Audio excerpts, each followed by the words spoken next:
नमस्कार शेतकरी बंधूंनो, KS agro या यूट्यूब चॅनलमध्ये मी ॲग्रिकॉस प्रमोद उस्माडे आपल्या सर्वांचं स्वागत करतो। आज आपण कापूस पिकातील तण व्यवस्थापन या संदर्भात संपूर्ण या ठिकाणी माहिती बघणार आहोत। कापूस पिकातील तण व्यवस्थापन कधी केले पाहिजे, का केले पाहिजे, त्याचा आपल्या पिकावर काय दुष्परिणाम होतो किंवा त्याचा आपल्या उत्पन्नावर किती टक्के परिणाम होतो, या व्हिडिओतून आपण ही संपूर्ण माहिती या ठिकाणी बघणार आहोत। कापूस पीक वाढीच्या सुरुवातीच्या काळामध्ये कापूस पिकामध्ये उगवून येणारे तणे ही आपण टाकलेल्या रासायनिक खता, सूर्यप्रकाश, जमिनीत उपलब्ध असलेले पाणी आणि जागा यांसाठी कापूस पिकाबरोबर या ठिकाणी संघर्ष करत असतात। कपाशीमधील पीक आणि तण स्पर्धेचा कालावधी हा 20 ते 60 दिवसांचा असतो। आता सर्वात महत्त्वाचं तण म्हणजे काय? तणालाच आपण काय म्हणतो, गवत, किंवा इंग्रजीमध्ये त्याला वीड्स असे म्हणतात। आता तण म्हणजे काय? मुख्य पिकामध्ये दुसरं कोणत्याही प्रत्यक्ष लागवड न केलेल्या परंतु उगवून आलेल्या वनस्पतींना या ठिकाणी काय म्हणतात, तण असं म्हणतात। आता कापूस लागवड करताना आपण कधी घेटुळीची लागवड करतो का? नाही। काँग्रेसची लागवड करतो का? नाही। चिकट्याची लागवड करतो का? नाही। पण तरी पण ती मुख्य पिकाबरोबर ही सुद्धा वनस्पती, इतरही वनस्पती उगवून येत असतात, त्यांना काय आपण म्हणतो, तण असं म्हणतो, किंवा गवत, किंवा इंग्रजीमध्ये त्याला वीड्स असे। तर नेमकी ही तण स्पर्धा म्हणजे ज्याला आपण काय म्हणतो, गवताची स्पर्धा, ही नेमकी काय असते हे आधी आपण समजून घेतलं पाहिजे, बरोबर। आता या तणांची किंवा या गवतांची स्पर्धा नेमकी कुणाबरोबर असते, तर आपण लावलेल्या मुख्य पिकाबरोबर असते। आता मुख्य पिकामध्ये आपला कापूस असू शकतो, सोयाबीन असू शकते, उडीद असू शकतो, आपला ऊस असू शकतो, किंवा इतर कोणतेही पीक असू शकते। यांच्याबरोबर ही गवत स्पर्धा करत असतात।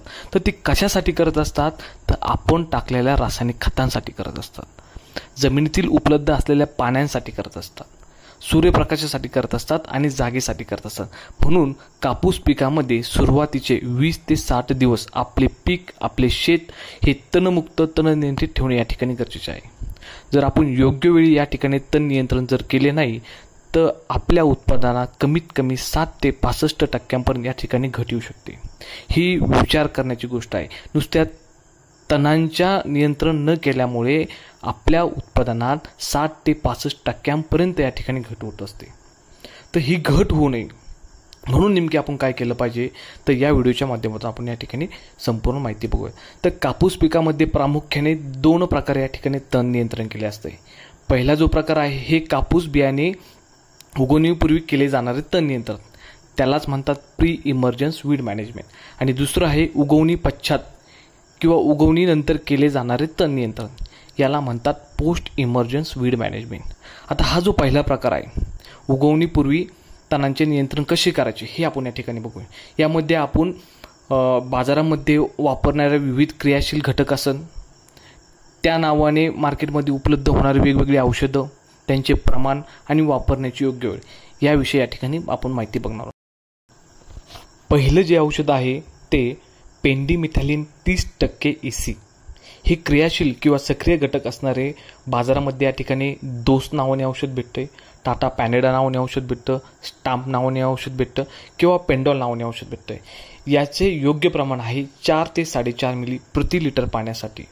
याची वापरण्याची योग्य वेळ कापूस लावणीनंतर परंतु बियाणे उगवण्यापूर्वी याचा या ठिकाणी वापर करायचा आहे, बरोबर। दुसरं जे औषध आहे पेंडिमिथॅलिन 37.8% CS हे सक्रिय किंवा क्रियाशील घटक असणारे बाजारामध्ये या ठिकाणी डोस सुपर नावाने औषध भेटते, पॅनेडा ग्रँडी नावाने औषध भेटतं, स्टाम्प एक्स्ट्रा नावाने औषध भेटतं, अशी इत्यादी किंवा भरपूर औषध या ठिकाणी मार्केटमध्ये उपलब्ध आहे। याचे योग्य प्रमाण आहे 4 ते 4.5 मिली प्रति लिटर पाण्यासाठी। याचा वापर करताना असा करायचा आहे की लागवडीपूर्वी 7 ते 8 दिवस याचा या ठिकाणी आपल्याला आधी वापर करायचा आहे। तिसरं जे औषध आहे ते ऑक्झिफ्लोरोफेन 23.5% EC हे सक्रिय घटक असलेले बाजारामध्ये खूप सारे औषध आहे। त्यातलंच सर्वांच्या परिचयात असलेलं गोल आहे, हॅन्चो आहे, ऑक्झिगार्ड आहे, इव्हॅन्सो आहे, अशी भरपूर औषधं या कंटेनची या ठिकाणी मार्केटमध्ये उपलब्ध आहे। याचे प्रमाण आहे 1 मिली प्रति लिटर पाण्यासाठी। याचा वापर असा करायचा आहे की कापूस बियाणे लागवडीनंतर परंतु बियाणे उगवणीपूर्वी याचा या ठिकाणी वापर करायचा आहे। आणि चौथं जे औषध आहे ते डायरॉन 80% WP हे क्रियाशील घटक असणाऱ्या बाजारामध्ये या ठिकाणी आदामा कंपनीचे डायरेक्स नावाने औषध भेटते, किंवा घाटा कंपनीचे लाफा नावाने या ठिकाणी औषध भेटते, बरोबर। याचे योग्य प्रमाण आहे 4 ते 5 ग्रॅम प्रति लिटर पाण्यासाठी. याचा वापर करायचा आहे बियाणे लागवडीनंतर, परंतु बियाणे उगवणीपूर्वी याचा या ठिकाणी वापर करायचा आहे. वरीलपैकी कोणत्याही एका औषधाचा या ठिकाणी आपण फवारणीसाठी वापर केल्यास आपल्याला लागवड केल्यानंतर 4 आठवड्यांपर्यंत द्विदल वर्गीय तणांचे या ठिकाणी उत्तम तण नियंत्रण भेटत असते. औषध वापरल्यानंतर लागवडीनंतर 6 आठवड्यांनंतर एकदल वर्गीय तणांसाठी म्हणजे लांब पानांच्या गवतासाठी आपल्याला एक खुरपणी किंवा एक निंदण या ठिकाणी करणे गरजेचे आहे. वरीलपैकी प्री इमर्जन्समध्ये किंवा उगवणीपूर्वी जर तणनाशकाचा वापर करणार असेल तर कुठल्याही एका औषधाचा या ठिकाणी आपल्याला वापर करायचा आहे. हे औषध फवारणी करताना या ठिकाणी आपल्याला काही खबरदारी किंवा काही काळजी या ठिकाणी घ्यायची आहे.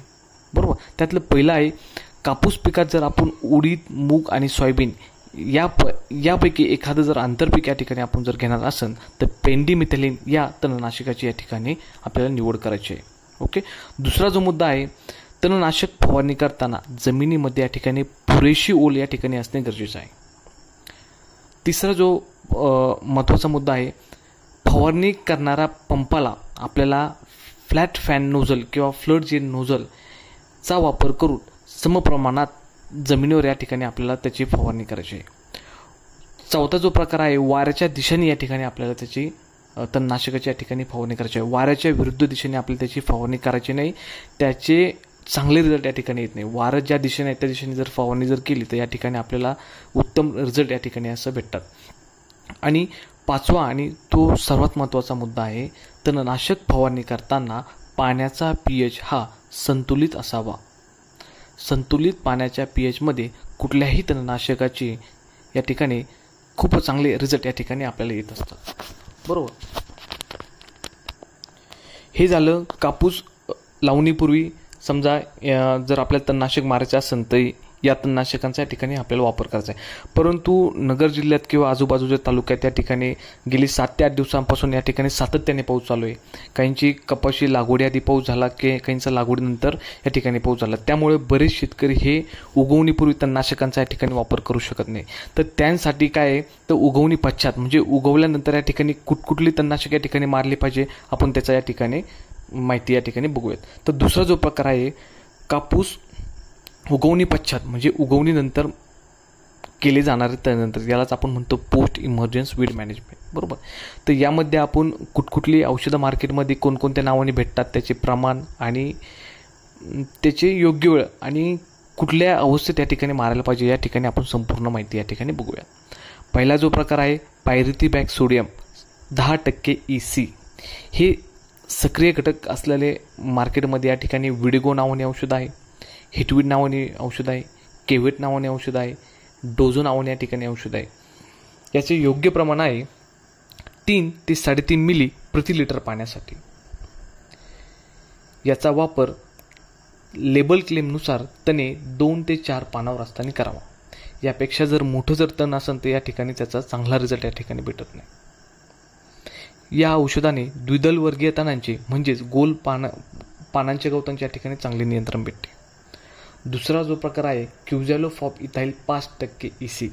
हे सक्रिय घटक असलेले बाजारामध्ये या ठिकाणी टार्गा सुपर नावाने औषध भेटतं. याचा वापर 2 मिली प्रति लिटर पाण्यासाठी या ठिकाणी करायचा आहे. 2 मिली प्रति लिटर पाण्यासाठी याचा वापर करायचा आहे. आणि याची मारण्याची योग्य वेळ आहे, गवत 2 ते 4 पानावर असताना या ठिकाणी याची फवारणी करायची आहे. या औषधाने फक्त एकदल वर्गीय म्हणजे लांब पानाच्या गवतांच्या या ठिकाणी आपल्याला नियंत्रण भेटत असते.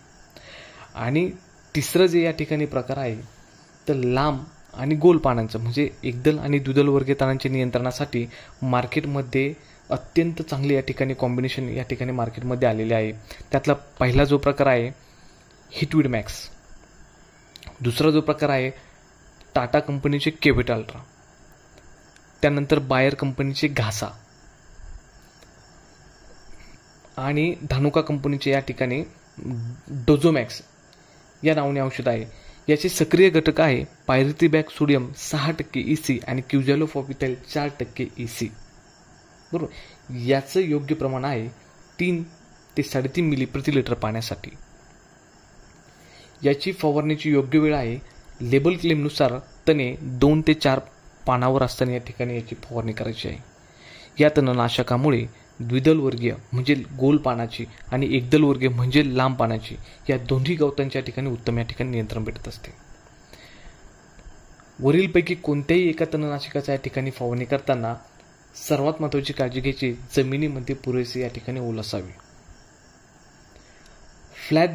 फ्लॅट फॅन नोझल किंवा फ्लोट जेन नोझलचा या ठिकाणी आपल्याला वापर करायचा आहे, तर तुम्हालाच या ठिकाणी चांगले रिझल्ट येऊ शकतात. आणि तिसरी जी महत्त्वाची बाब आहे की तणनाशकाची फवारणी करताना पाण्याचा pH हा संतुलित असावा.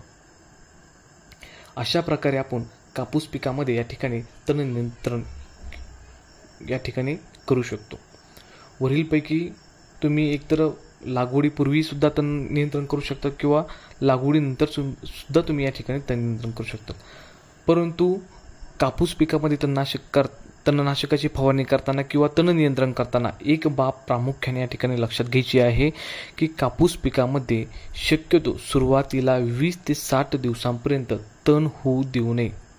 जर तसे जर झाले तर आपल्या उत्पादनामध्ये 60 ते 65% या ठिकाणी घट होऊ शकते. अशा प्रकारे कापूस तण नियंत्रणाचा आपण या ठिकाणी संपूर्ण व्हिडिओ बघितलेला आहे. हा व्हिडिओ जर तुम्हाला या ठिकाणी आवडला असेल तर हा नक्की लाईक